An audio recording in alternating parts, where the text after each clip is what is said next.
बहुत बार ऐसा होता है ना, जब आपने स्टडी बहुत अच्छे से की, आपने काफ़ी सारे क्वेश्चंस के आंसर भी अच्छे से याद कर लिए और आपका एग्ज़ाम भी बहुत अच्छे से गया, लेकिन फिर भी आपके उतने अच्छे मार्क्स नहीं आए जितनी आपकी तैयारी थी, जितना आपने एग्ज़ाम में लिखा था।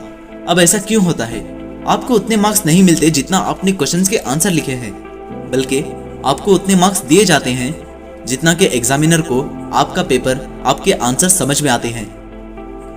मेनली हम 3 ऐसे बड़े गलतियां कर बैठते हैं अपने एग्जाम्स में, जिनकी वजह से हमारे काफ़ी सारे मार्क्स कट जाते हैं और हमने जितने मार्क्स का लिखा था उससे कम मार्क्स हमें मिलते हैं। इस वीडियो में हम उन 3 गलतियों के बारे में जानेंगे जो हम एग्जाम्स में करते हैं, और उन 5 पॉइंट्स को भी जानेंगे जिनका हमें ध्यान रखना है हमारे एग्जाम्स के टाइम में।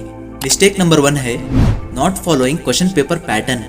ये वो मिस्टेक है जो लगभग सभी स्टूडेंट्स करते हैं। क्वेश्चन पेपर के पैटर्न को ठीक से फॉलो ना करना। हर क्वेश्चन पेपर का एक सर्टेन पैटर्न होता है, जैसे कि पहले 1 मार्क्स, फिर 2 मार्क्स, फिर 3 एंड 4, फिर 5 एंड 6 और उसके बाद 10 मार्क्स के क्वेश्चंस आते हैं।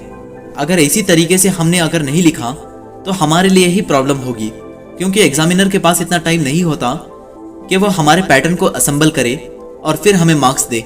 इसीलिए अगर वो एक बार फ्रस्ट्रेट हो जाए तो हमें काफ़ी सारे मार्क्स से हाथ धोने पड़ेंगे। इसलिए हमारे लिए बेहतर यही है कि हम क्वेश्चन पेपर पैटर्न को फॉलो करें, जिसकी वजह से हमारे मार्क्स कम से कम कटेंगे। Mistake number 2 not giving answer distance. ये वो मिस्टेक है जो हम बहुत बार करते हैं और जिसकी वजह से हमारा पेपर बहुत गंदा बन जाता है और जिसकी वजह से एग्जामिनर बहुत इरिटेट हो जाता है।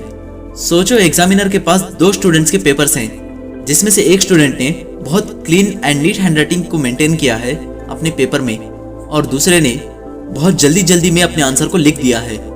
भले ही दोनों का आंसर 100% सही ही क्यों ना हो, लेकिन एग्जामिनर पहले वाले बंदे को ज़्यादा मार्क्स देगा क्योंकि उसने हैंडराइटिंग में डिस्टेंस मेंटेन किया है। इसीलिए आप ज़्यादा से ज़्यादा आंसर शीट्स का यूज़ करें और जितना आंसर की रिक्वायरमेंट है उतना ही लिखें। कुछ बच्चे ज़रूरत से ज़्यादा लिख देते हैं किसी आंसर में और कुछ ज़रूरत से बहुत कम, जिसकी वजह से उनके काफ़ी सारे मार्क्स कट जाते हैं। इसलिए आपको ध्यान देना है कि आप आंसर में स्पेस मेंटेन करें और अपनी आंसर शीट को प्रॉपर वे में कंप्लीट करें। एंड मिस्टेक नंबर 3 है स्ट्रेस। स्ट्रेस होना बहुत आम बात है एग्जाम्स के टाइम पर। स्ट्रेस एक एवरेज स्टूडेंट को भी होता है और एक टॉपर को भी, लेकिन जहाँ तक स्ट्रेस की बात है, स्ट्रेस वहाँ तक ठीक है जहाँ तक आपके एग्जाम के ऊपर कोई इम्पैक्ट ना पड़े। कुछ बच्चे ज़रूरत से ज़्यादा स्ट्रेस ले लेते हैं जिनके एग्जाम के ऊपर बहुत रॉन्ग इम्पैक्ट पड़ता है। इसलिए स्ट्रेस लेना छोड़ दो, हमेशा अपना बेस्ट देने की कोशिश करो। अब जानते हैं उन पॉइंट्स को जिनका हमें एग्जाम के वक्त ध्यान देना बहुत ज़रूरी है। पॉइंट नंबर 1 है स्टडी योर क्वेश्चन पेपर। कुछ बच्चे इसे बहुत इग्नोर कर देते हैं। हर एग्जाम में 10 मिनट का टाइम दिया होता है क्वेश्चन पेपर को स्टडी करने के लिए। इसीलिए इस टाइम को अच्छे से यूज़ करके अपने क्वेश्चन पेपर को पूरी तरीके से पढ़ ले और एक प्लान बना लीजिए कि इस पेपर में आपको क्या क्या पहले लिखना है। पॉइंट नंबर 2 है use watch to know time. आप एक घड़ी का इस्तेमाल कर सकते हो टाइम का पता लगाने के लिए, ताकि आपका बहुत सारा वक्त बच जाए और आपको पता हो आपने कितना कुछ कंप्लीट कर लिया है कितने टाइम में। तीसरा पॉइंट है maintain neat and clean handwriting. यह बहुत ज़रूरी पॉइंट है जो मैंने पहले भी कहा था। आप जितनी अच्छी हैंडराइटिंग मेंटेन करोगे उतने ही ज़्यादा आपको मार्क्स मिलेंगे। भले ही आपका आंसर कंप्लीट ना हो या फिर आपने कुछ रॉन्ग भी लिख दिया हो, नीट हैंडराइटिंग होने की वजह से एग्जामिनर आपको मार्क्स दे ही देगा। 4th पॉइंट है कैरी एग्जाम टूल्स। काफ़ी सारी चीज़ें हम एग्जाम के वक्त भूल जाते हैं, जिसकी वजह से हमें बाद में प्रॉब्लम होती है। इसीलिए जब आप एग्जाम के लिए तैयार हो रहे हो उसी वक्त अपने सारे टूल्स को कैरी कर लेना, ताकि बाद में आपका टाइम वेस्ट ना हो। और 5वां पॉइंट है नेवर मिस एनी क्वेश्चन।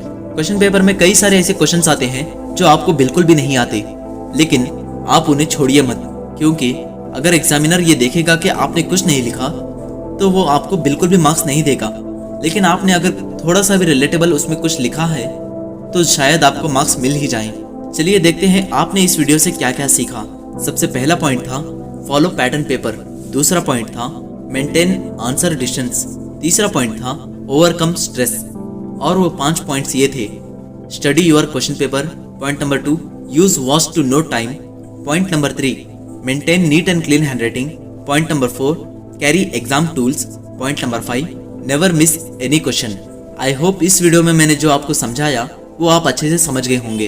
अगर ये वीडियो आपको थोड़ा सा भी पसंद आया तो प्लीज़ इस वीडियो को लाइक ज़रूर करना, और ऐसे ही स्टडी रिलेटेड वीडियोस देखने के लिए इन दोनों वीडियो में से किसी एक वीडियो को ज़रूर देखना, आपके बहुत काम आएगा। मैं मिलता हूँ अगले वीडियो में, तब तक के लिए बेस्ट ऑफ लक मेरे दोस्तों।